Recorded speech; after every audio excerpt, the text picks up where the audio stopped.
দেশের বিভিন্ন জায়গার আরো কিছু খবর নিয়ে এবার একটি ডেস্ক রিপোর্ট। অত্যাধুনিক ও সুপরিকল্পিত ময়মনসিংহ নগরী গড়তে জনপ্রতিনিধিদের সহযোগিতা চেয়েছেন পরিকল্পনা মন্ত্রী অবসরপ্রাপ্ত major general Abdus Salam. Town হলে অ্যাডভোকেট তারেক স্মৃতি অডিটোরিয়ামে এক মত বিনিময় সভায় তিনি কথা বলেন। চট্টগ্রামের জনসংখ্যা প্রায় 1 কোটি, অবিবাহিত পুরুষের সংখ্যা বেশি। গত 10 বছরে চট্টগ্রাম জেলায় জনসংখ্যা বেড়েছে 15,53,000। সবশেষ 2022 সালের জনশুমারি তথ্য অনুযায়ী চট্টগ্রামে মোট জনসংখ্যা 91,69,465 জন। দুপুরে চট্টগ্রাম সার্কিট হাউসের জনশুমারি ও গৃহগণনা 2022-এর জেলা রিপোর্ট প্রকাশনা অনুষ্ঠানে এ তথ্য জানানো হয়। জনশুমারি ও গৃহগণনা রিপোর্ট প্রকাশ ও বই উন্মোচন হয়েছে সাতক্ষীরায়। জেলা প্রশাসক সম্মেলন কক্ষে রিপোর্টটি প্রকাশ করেন অতিরিক্ত জেলা প্রশাসক মোহাম্মদ সরোয়ার হোসেন। এছাড়া খাগড়াছড়ি, নরসিংদী, বাগেরহাট ও ঝিনাইদহে প্রকাশ হয়েছে জনশুমারি ও গৃহ গণনা রিপোর্ট। সাবেক প্রধানমন্ত্রী বেগম খালেদা জিয়ার রোগ মুক্তি কামনায় দোয়া মাহফিল হয়েছে মানিকগঞ্জে। জেলা শ্রমিক দলের আয়োজনে এতে বক্তব্য রাখেন জেলা বিএনপি নেতা গোলাম কিবরিয়া সাইদ।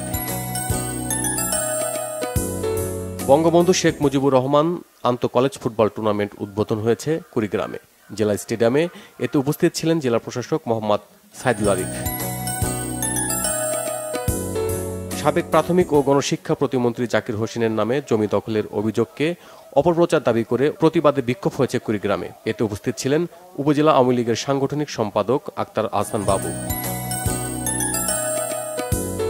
স্মার্ট ও দক্ষ জাতি গড়তে বেসিক আইসিটি ট্রেনিং হয়েছে গোপালগঞ্জে।